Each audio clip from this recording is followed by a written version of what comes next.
옛날 어느 마을에 가난한 형제가 살았습니다. 형제는 일찍 부모를 여의고 둘은 서로 의지하며 살았습니다. 둘 다 땅 한 평 없었고 형은 몸이 불편했습니다.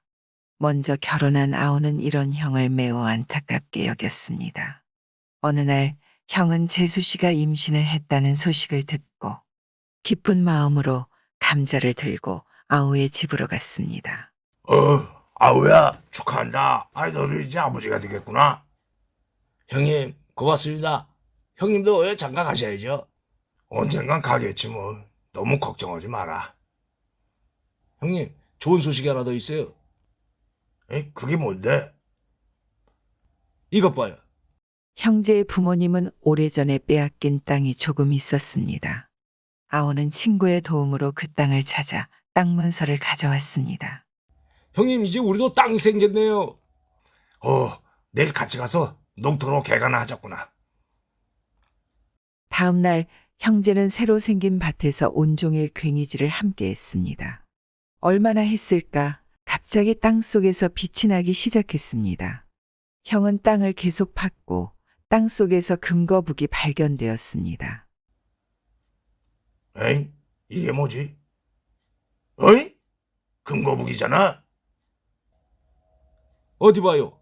이야, 정말 금이 맞는 것 같아요. 형님, 이 정도 크기면은 수천 양은 넘을 것 같아요. 우리 부자 됐어요. 그러게. 조상님이 돌봐주시나 보다. 형은 기뻐서 아우에게 자기 집에 가서 술 한잔 하자고 했습니다. 둘은 사이좋게 형의 집으로 갔습니다. 형제는 기분 좋게 마셨습니다. 형은 요새 만나는 여인이 있었습니다. 그러나 형은 장인장모가 되실 분에게 문전박대를 당했습니다. 가난해서였습니다. 형은 금거북이 생겨서 결혼을 할 수 있을 거라고 기대했습니다. 그런데 다음 날 아침 문제가 터졌습니다.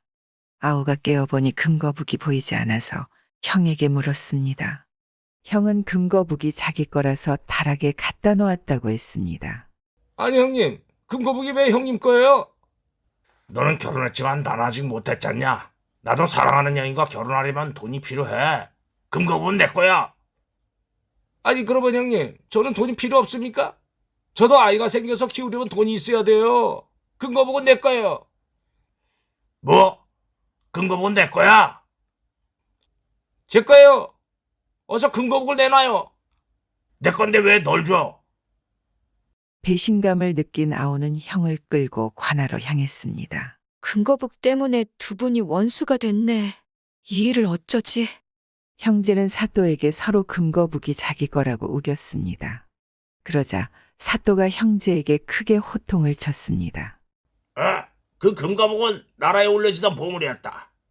그 거북이 너희들 밭에서 나왔으니 너희들이 금거북을 훔쳐서 밭에 묻었지? 예?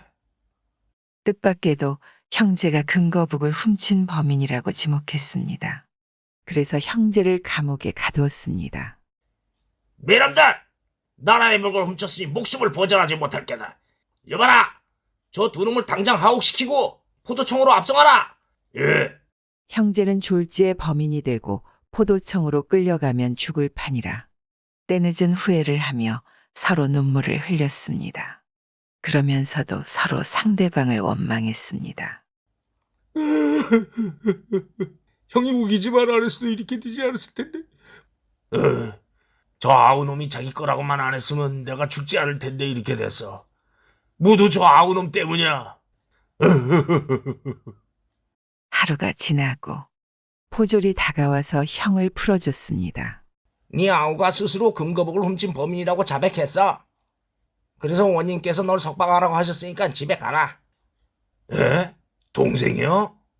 그렇게 해서 형이 석방되었습니다. 형은 집으로 걸어가면서 눈물을 흘렸습니다. 미안하며 고마운 마음이 들었습니다. 자신을 위해 아우가 죽음을 선택하다니 재수 씨와 앞으로 태어날 조카가 걱정이 되었습니다. 형은 아우 집으로 걸음을 옮겼습니다. 아우야, 나를 위해서 네가 죽으려고 하다니. 내가 정말 잘못했다. 부디 날 용서해다오.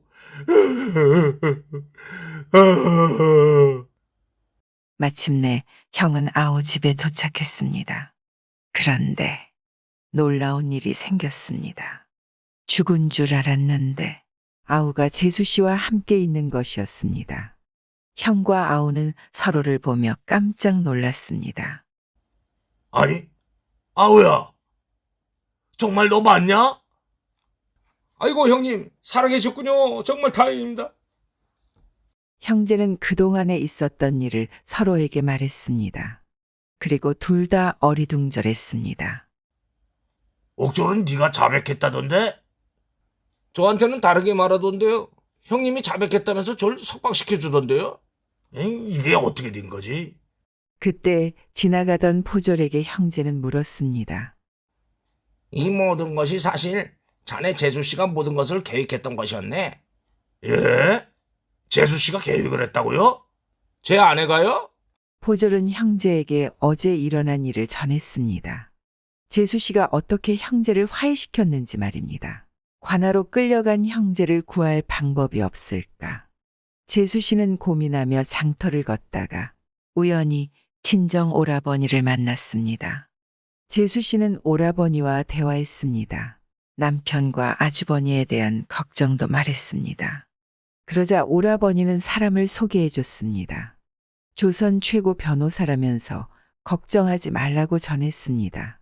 그런 사연이 있었구나. 걱정 마라. 그런 고민을 해결해줄 전문가가 있다. 그게 누군가 하면 조선의 이상한 변호사 우영우다. 우영우 낭자를 찾아가서 도움을 청해봐라. 우영우, 변호사요? 조선시대에는 크고 작은 소송이 많았습니다. 양반들은 법에 해박했지만 무지한 백성들은 소송에 불리했습니다. 그런 백성들 대신 소장을 써주고 변호하는 사람이 있었습니다. 당시에 그들을 외지부라고 불렀습니다. 지금으로 따지면 사설 변호사인 셈입니다. 재수 씨는 우영우 낭자가 있는 역촌역 마을로 찾아갔습니다. 재수 씨는 우영우 낭자를 만나서 인사를 했습니다. 혹시 낭자가 조선의 이상한 변호사 우영우인가요? 제 이름은 똑바로 읽어도 거꾸로 읽어도 우영우입니다. 기러기 토마토 스위스 인도인 별똥별 우영우. 역촌요? 네? 저는 법무법인 우영우의 대표 변호사 우영우입니다. 무슨 일로 오셨습니까? 재수 씨는 우영우의 말하는 스타일이 이상하다고 느꼈습니다. 하지만 중요하진 않아서 형제의 사연을 말하며 도움을 청했습니다. 우영우 변호사는 말을 듣고 깊은 생각에 빠졌습니다. 그때 아주 큰 고래 한 마리가 헤엄쳤습니다. 고래를 떠올리며 우영우는 좋은 생각이 났습니다. 그리고는 다음과 같이 해결책을 말해 주었습니다. 제가 보기엔 형제분이 목숨이 걸리는 위기에 놓여야 서로 반성할 것 같습니다. 그 후에 두 분이 서로 미안하게 만들면 화해를 할 것 같습니다. 어떻게요? 변호사 우영우는 재수 씨에게 당부했습니다. 사또를 먼저 찾아가 청원하고 부탁하라며 전달했습니다. 재수 씨는 변호사 우영우가 준 묘수에 감탄했습니다. 변호사님, 최고예요. 형제보다 먼저 재수 씨는 관아에 가서 사또에게 간청했습니다. 금거북 때문에 원수가 된 형제를 화해시킬 묘수를 전했습니다. 그 묘수는 조선 변호사 우영우가 알려준 것이었습니다. 형제를 옥에 가둔 다음 서로 상대방이 자백했다고 말하고 형제를 풀어주면 서로 뉘우치며 반성할 것이라고 말했습니다. 사또 부탁드립니다. 제 남편과 아주버님은 서로 뉘우치며 욕심을 버리고 과거처럼 사이좋은 형제가 될 것이옵니다. 사또는 과연 묘수라면서 재수 씨가 말한 대로 처리했던 것입니다. 그렇게 해서 내가 자네들을 석방시켜줬던 것이었네. 형제는 포졸로부터 모든 이야기를 듣고 놀라며 감탄했습니다. 재수 씨와 우영우 변호사가 아니었다면 저는 평생 못된 마음으로 살았을 겁니다. 정말 고맙습니다. 여보, 정말 고맙소. 당신 덕분에 내가 새 사람이 되었어. 아니에요. 모두 우영우 변호사님 덕분이죠. 근데 수입료가 비쌌을 텐데 돈이 어디서 나서 줬어? 소장을 쓰지 않고 아이디어만 줬으니까 변호사님이 수임료는 안 받겠다고 하셨어요. 우와, 대박! 형제는 금거북을 갖지 않겠다며 서로에게 양보했습니다. 아우야, 이 형이 미안하구나. 금거북은 네가 가져라. 아니에요. 형님도 장가 가야죠. 형님이 가지세요. 네가 가지라니까. 또 다투세요? 야, 우리 이렇게 좋은 날에 달놀이 나갈까? 아, 좋지요. 어서 가요, 형님. 근데 이태원 쪽으로는 절대 가지 마세요. 왜? 그쪽은 사람도 많은 데다 포졸들이 관리를 안 해서 위험하대요. 그래? 그러면 다른 곳으로 가서 달놀이 하면 되지 뭐. 그러자꾸나. 오늘따라 달이 밝구나.